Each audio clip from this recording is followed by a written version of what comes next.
Thank you, everyone, for joining my talk today. What could possibly go wrong in a Kubernetes cluster?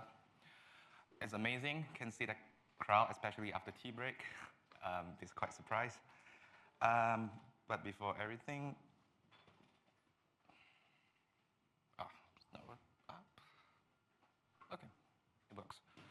Okay, before everything else, big shout out to sponsors and hosts. Without them, this conference is not possible. Thank you very much.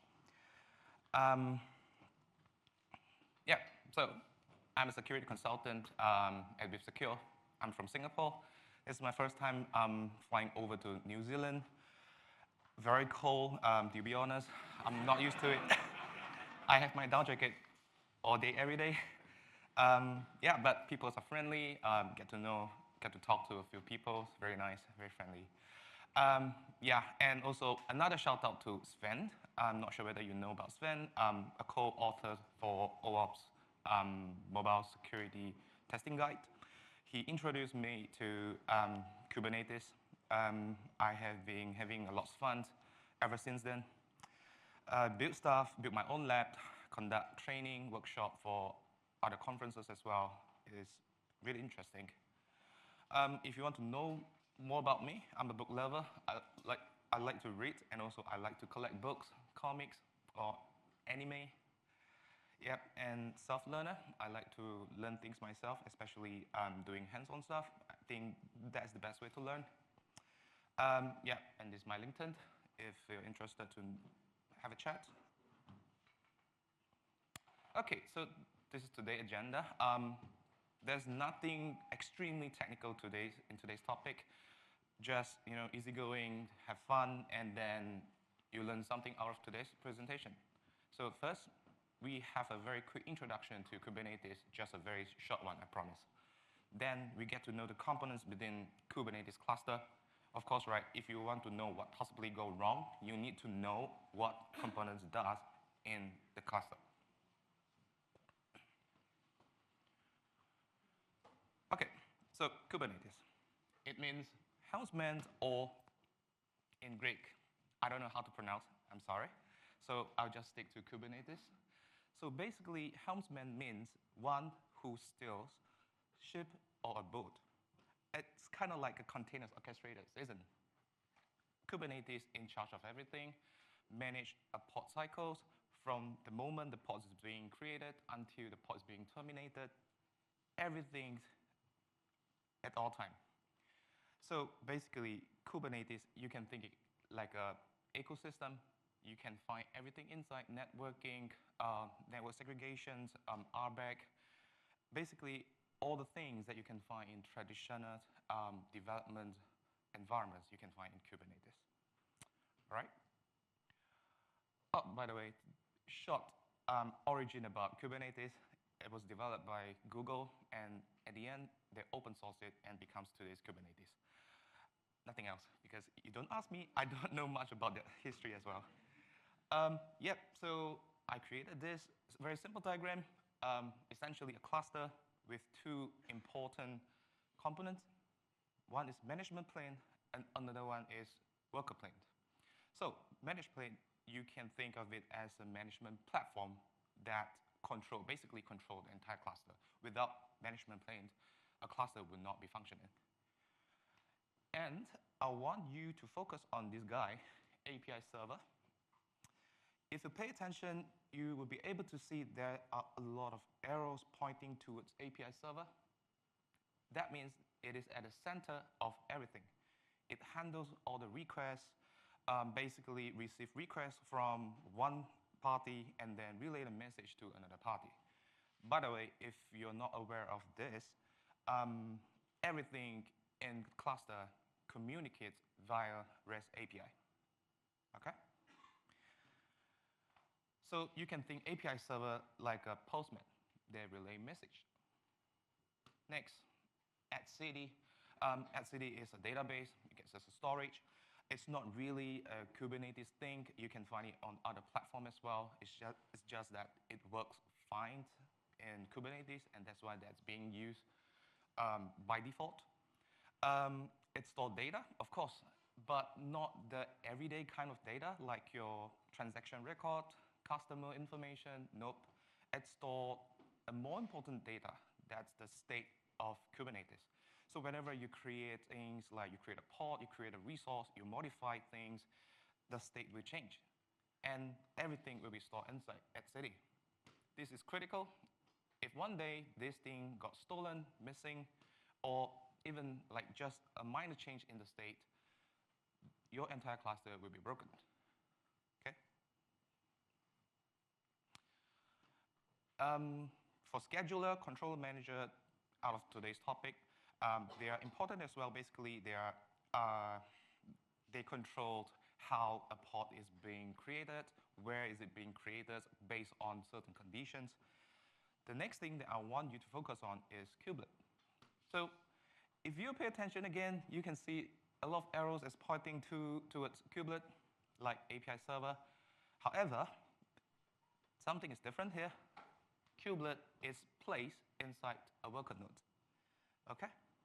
Meaning you can think like it is an agent that handles all the things that happen in the worker nodes, make sure everything works as expected, as we define, and then it will communicate with the API server.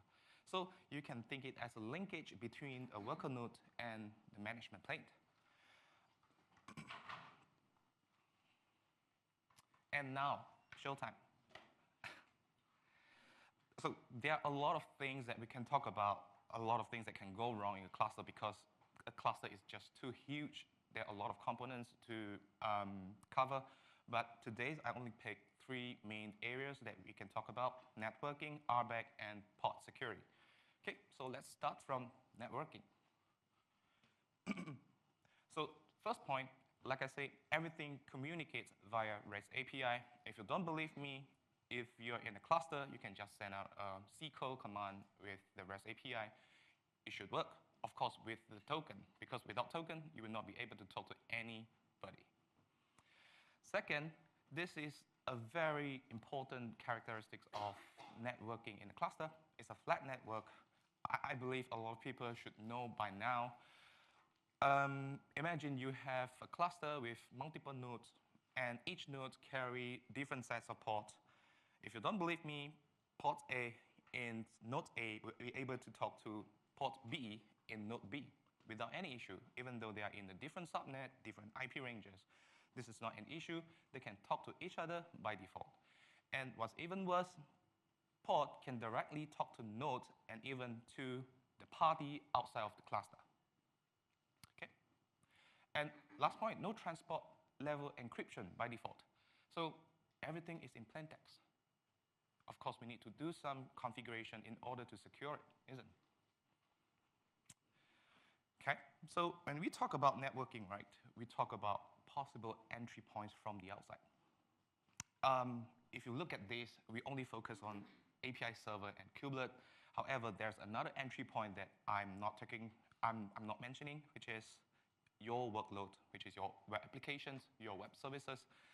They are externally exposed to the public, so everyone can access your workload. That is publicly well known, but today, this too, I think not many people knows about it, because by default, if you don't do any configuration, API server and kubelets are exposed to the public. Of course, you can use network parameter solutions to secure it. However, in the case you are not doing anything, this guy can be exposed to the public. Anyone who actively scans the network will be able to find out the port and then subsequently execute command. So today's focus is on kubelet.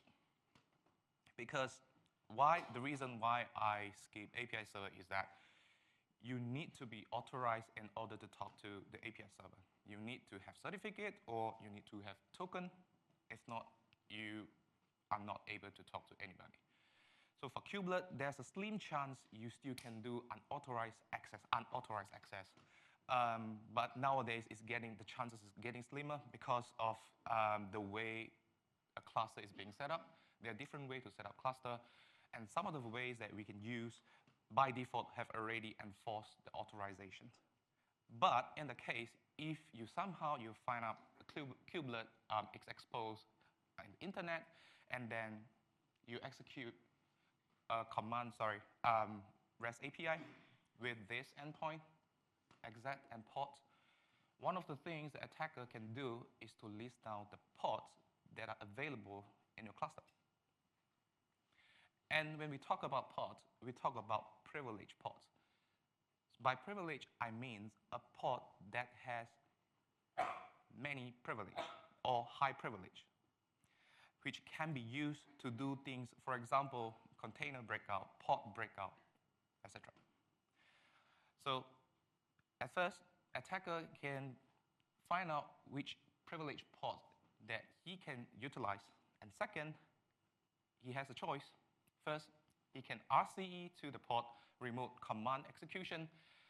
Basically, if you have access to kubelet with unauthorized access, you can execute a command. You can send a REST API so that you can trigger a command within the container. And you can do everything within.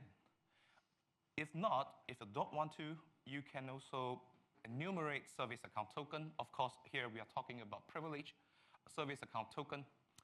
So this token is very critical. If you have this token, you can actually use it to do a lot of things. However, depends on the privilege that are assigned to this service account token. And eventually, attacker can use this token to move laterally within the cluster. However, all the things that I mentioned, right, depends on the flat network. So by default, if you don't configure any network solution or network policy, etc., you have a flat network. In the case an attacker get into your cluster, the attacker will be able to do everything that I mentioned.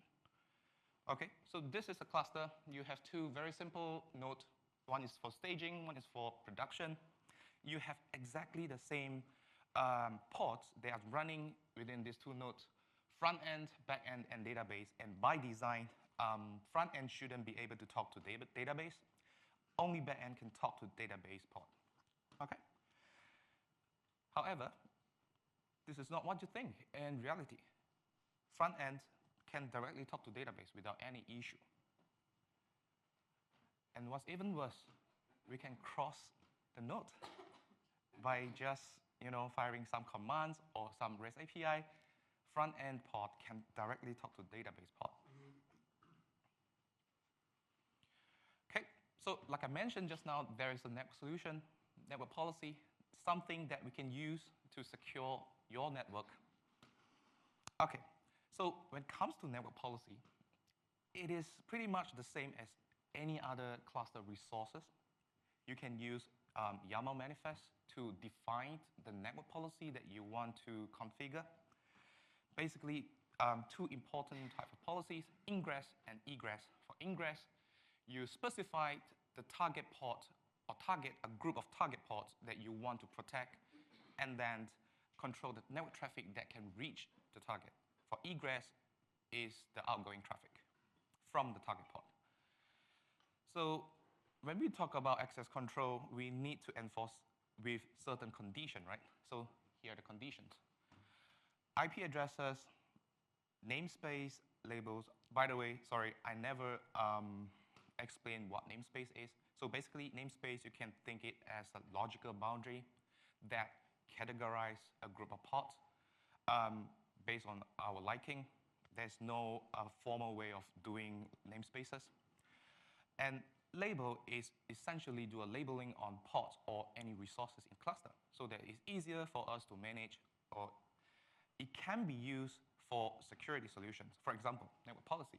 Because in cluster environments, we don't recognize port using IP because it doesn't make sense. Once a port is terminated, the IP will get changed. So we use this thing called label. And port labels and port. Okay. So our goal is to what? To stop front-end ports from accessing the database, right? So now I created one network policy. Based on the policy, it's an ingress.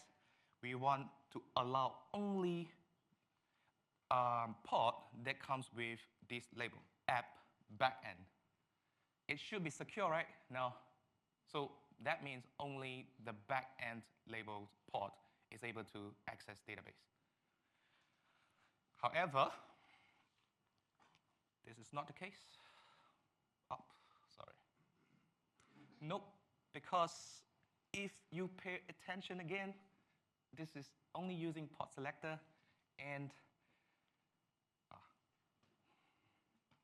yep, there's another important condition that we can use, namespace. And remember how we set up our cluster? We have three different namespaces, basically 6 different namespaces. Front-end stage, back-end stage, database stage, and front-end prod, back-end prod, database prod. So if we are only depending one label, which is the pod label, that means the front-end, meaning the back-end stage pod in the staging environment is still able to access the database, which is something that we don't want. So here, what's lacking is essentially the namespace selector. All right, so these are the common misconfigurations. The first one, very commonly seen in many assessments that we have done previously. You can hardly see any network policies being implemented. One of the top reasons is this is an internal network, so I don't see a reason why we should implement network policy. It doesn't make sense, and it's a waste of time. But this is not the case, because ultimately, an attacker can get into your cluster easily, and if there's any sort of protection, and that's it for your cluster. Second is, you set up a network policy, but it's not being accurate or not fine-grained, like the one that I demoed just now. Yes, you do set up network policy, but it's not accurate. At some point, somehow, the pod that is not the pod that is over whitelisted is still able to access the pod that you want to protect. So here, being accurate and fine-grained is very important. Okay, so very short intro to networking, and now going to RBAC. I think this term is not a stranger to everyone here, because you don't see it just in Kubernetes. You can see it in other platforms as well, like cloud, for example.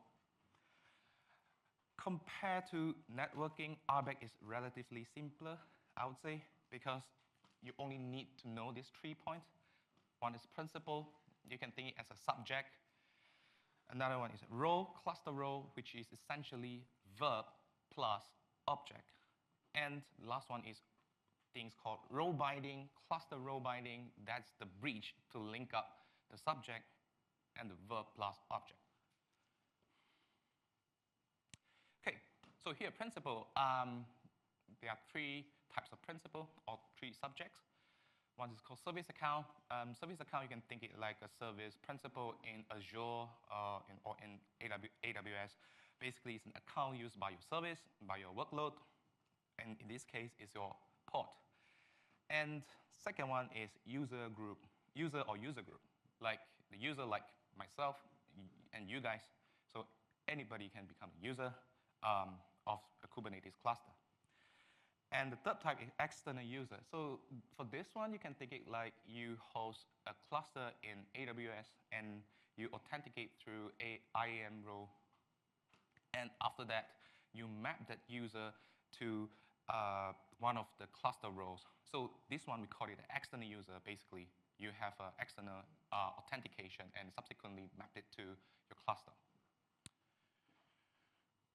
Okay, then role binding, cluster role binding. What's that? So I mentioned role and cluster role. They are pretty similar. It's just that role, it's namespace specific.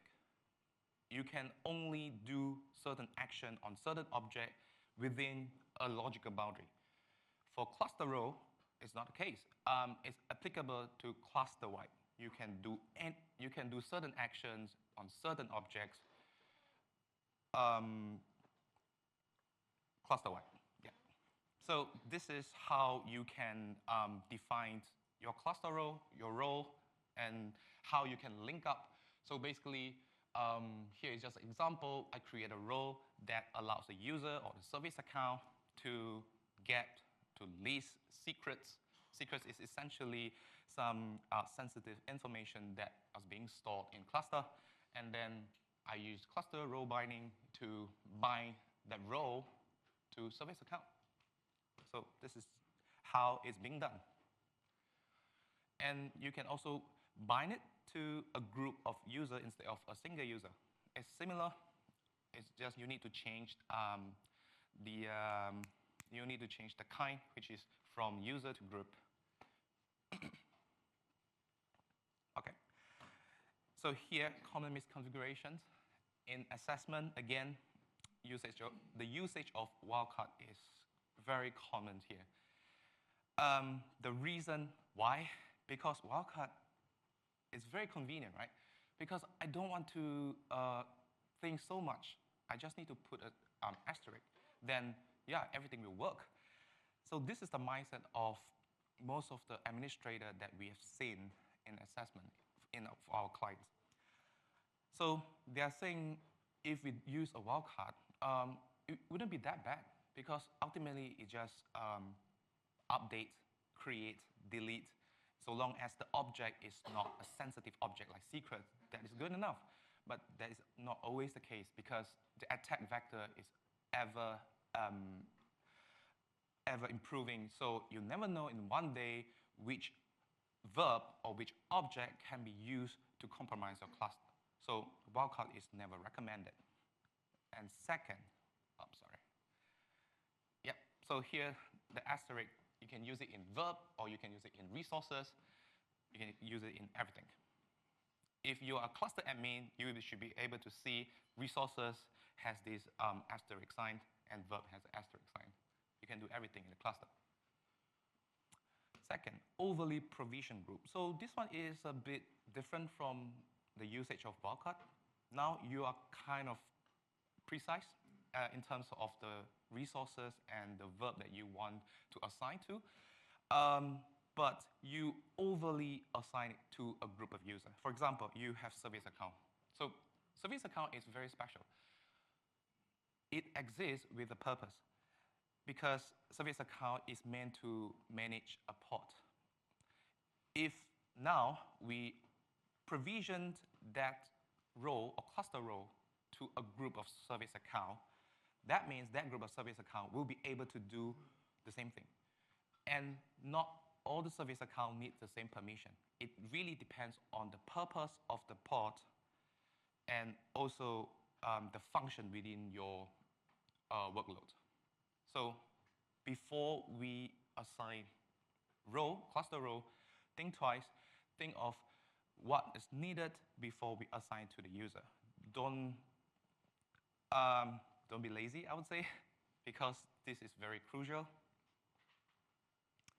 And cluster role and role, yeah, this one I saw before. So by right, the cluster admin by right should just create a role because the service account is for service account for a specific namespace.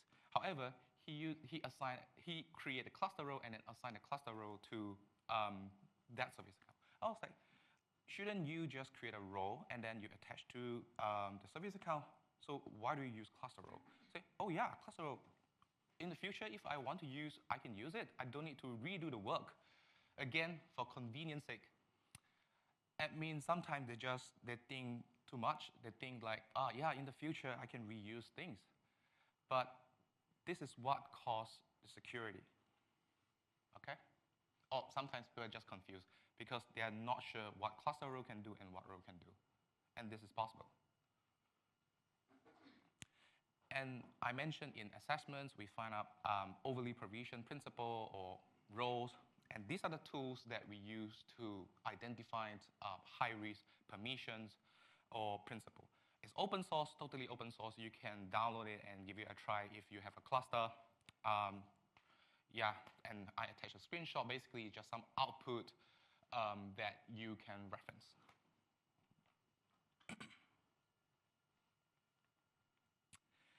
Okay, so Last one, pod security. This is the question. What's the first thing that always pops up to your mind when it comes to pod security? Anybody want to shout out a quick answer? Anything comes to your mind? Sorry? Okay, good. Nice one. Anybody want to give it a try? Okay.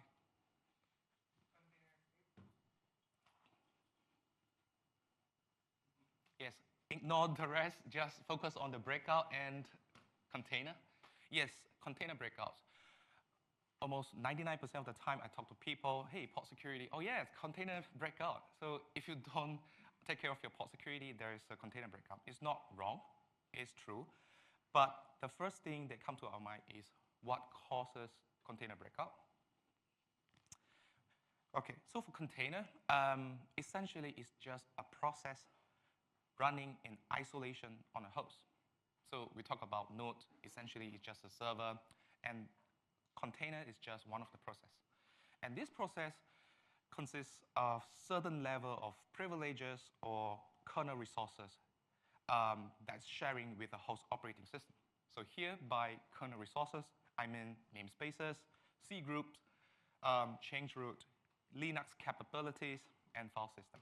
So essentially, this container has its own namespace, C group, capabilities, etc., etc. It has its own isolated environment that is separated from the host. Of course, the container is formed by using host kernel resource.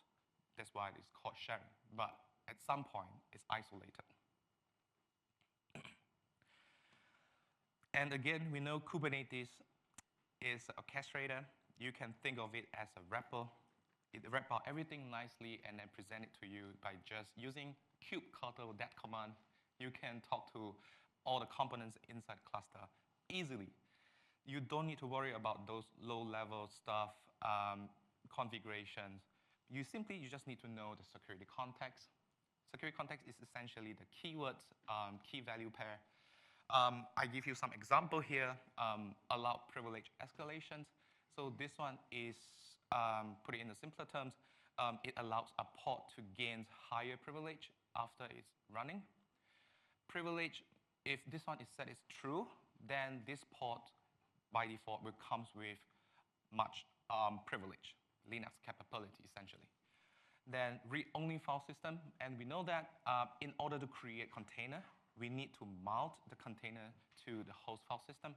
So read-only root file system basically will mount the container root file system as read-only, meaning if somehow an attacker is able to gain access to the container, it will not be able to modify the file system. Run as non-root. This one I think is pretty clear. Run as non-root user in the container. So there are many more security contexts that we can set or preset in our definition files.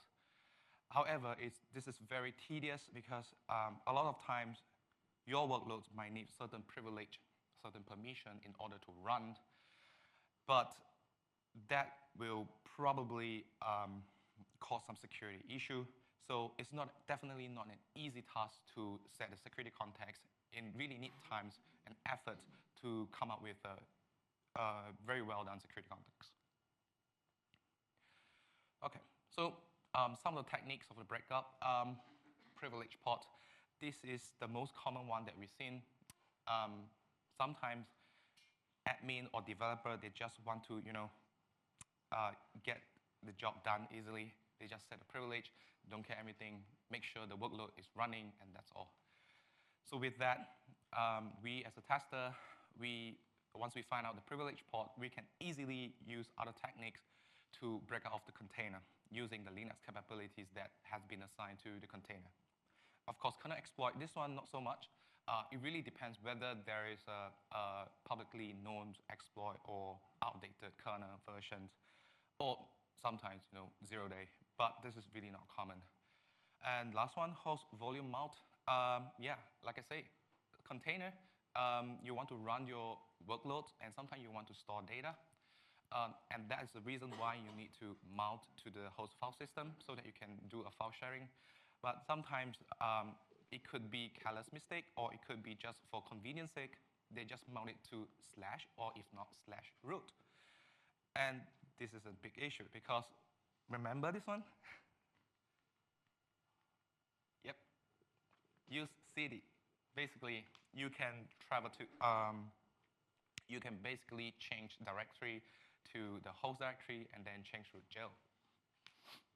It's one of the very common technique that we use. But container breakout is just the first step. We also, it depends on which node the pod is being placed. That's why we have this pod placement. I'm sorry, looks like time is up. Yeah, I just quickly wrap up. Yeah, basically pod placement will decide the blast radius of container breakout. In this case, if the front-end pod is placed together with the productions pod, then once the UAT pod is being compromised, then 100% production pod will be compromised eventually. There's observability and visibility, but I don't think I can cover. Basically, the idea is that any command that you execute in the container is not visible. Trust me. These are the commands that I type. And some of the commands are actually executed from within container, but you are not able to see by default. So you need tools like observability solutions like Filecold, Cilium. So these are the tools that help you to gain some sort of observability and visibility. Yeah, sorry for the overrun. Yeah, thank you.